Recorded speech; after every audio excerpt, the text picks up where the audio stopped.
ఈరోజు ఓ అద్భుతమైన ఆశ్చర్యమైన కథనాన్ని తెలుసుకోబోతున్నాం. ఇది ముంబైలోని ఒక సాధారణమైన ఆటో డ్రైవర్ కథ. కానీ ఈ కథలో ట్విస్ట్ ఏంటంటే ఈ డ్రైవర్ తన ఆటోను డ్రైవ్ చేయకుండానే నెలకు 5 నుంచి 8 లక్షల వరకు సంపాదిస్తున్నాడు. అవును, మీరు విన్నది నిజమే. ఎలాగో తెలుసుకోవాలనుందా? అయితే ఈ స్టోరీ చూడాల్సిందే. ముంబై నగరం బాలీవుడ్ కలల గేట్వే ఆఫ్ ఇండియా. కానీ ఈ రోజు మనం మాట్లాడుకోబోయేది నగరంలోని ఒక సాధారణ వ్యక్తి గురించి. అవును, తన తెలివితేటలతో నమ్మకంతో ఒక యూనిక్ బిజినెస్ ఐడియాను రూపొందించాడు.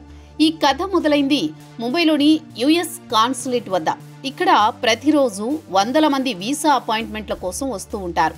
కానీ ఒక సమస్య ఉంది. కాన్సులేట్లోకి బ్యాగులు, ఎలక్ట్రానిక్ వస్తువులు తీసుకువెళ్లడానికి అనుమతి లేదు. సమీపంలో లాకర్ సౌకర్యం కూడా లేదు. ఇప్పుడు ఈ సమస్యను ఒక అవకాశంగా మలుచుకున్నాడు ఈ ఆటో డ్రైవర్. ఈ స్టోరీని లెన్స్కార్ట్ లో పనిచేసే రాహుల్ రూపని లింక్డ్ఇన్ లో పోస్ట్ చేశారు. ఇది ఇప్పుడు వైరల్ గా మారింది. రాహుల్ తన వీసా అపాయింట్మెంట్ కోసం కాన్సులేట్ వద్దకు వెళ్లినప్పుడు సెక్యూరిటీ సిబ్బంది అతని బ్యాగ్ లోపలికి తీసుకువెళ్లడానికి అనుమతించలేదు. మీ బ్యాగ్ ని ఎక్కడో ఒక చోట ఉంచండి, మీరే ఏదో ఒకటి చూసుకోండి అని చెప్పారు అక్కడి సిబ్బంది. అప్పుడే ఒక ఆటో డ్రైవర్ అతని వైపు చేయి ఊపుతూ, సార్ బ్యాగ్ ఇవ్వండి, నేను సురక్షితంగా ఉంచుతాను, రోజు ఇదే నా పని, ఛార్జ్ 1000 రూపాయలు అని అన్నాడు. మొదట రాహుల్ కు సందేహం వచ్చినా ఆ ఆటో డ్రైవర్ పై నమ్మకం కలిగి బ్యాగ్ అప్పగించాడు. అక్కడే అతనికి ఈ ఆటో డ్రైవర్ బిజినెస్ సీక్రెట్ తెలిసిందే. ఈ డ్రైవర్ ప్రతిరోజు కాన్సులేట్ బయట తన ఆటోను పార్క్ చేస్తాడు. వీసా అపాయింట్మెంట్ కు వచ్చే వారి బ్యాగ్లను 1000 రూపాయల ఛార్జీతో సురక్షితంగా ఉంచుతాడు. రోజుకు 20 నుంచి 30 మంది కస్టమర్లు ఈ సేవ వినియోగించుకుంటారు.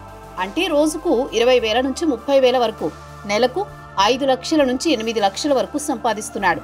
ఆశ్చర్యం ఏంటంటే ఈ ఆదాయం అంతా ఆటో డ్రైవర్ చేయకుండానే. కానీ ఒక ఆటోలో 30 బ్యాగులు ఉంచడం చట్టవిరుద్ధం కాబట్టి ఈ డ్రైవర్ ఒక స్మార్ట్ ఐడియాతో ముందుకొచ్చాడు. సమీపంలో ఒక పోలీస్ అధికారి యాజమాన్యంలో ఉన్న లాకర్ స్పేస్ తో భాగస్వామ్యం కుదుర్చుకున్నాడు. ఆటో కేవలం కస్టమర్లను ఆకర్షించే ఒక మాధ్యమంగా ఉంటుంది. బ్యాగులు ఆ లాకర్లో సురక్షితంగా ఉంచుతాడు. ఇది పూర్తిగా చట్టబద్ధం, సురక్షితం, ఎలాంటి ఇబ్బంది లేని ప్రక్రియ. ఎలాంటి యాప్ లేదు, ఫండింగ్ లేదు, MBA డిగ్రీ లేదు, కేవలం స్ట్రీట్ స్మార్ట్ ఆలోచన అంతే. చాలా మంది ఈ డ్రైవర్ తెలివితేటలను మెచ్చుకుంటున్నారు. ఈ ఆటో డ్రైవర్ ఎలాంటి టెక్నాలజీ ఇన్వెస్ట్మెంట్ లేకుండా కేవలం తన నమ్మకంతో, సమస్యను గుర్తించే తెలివితో ఒక అద్భుతమైన లాభదాయకమైన వ్యాపారాన్ని నిర్మించాడు.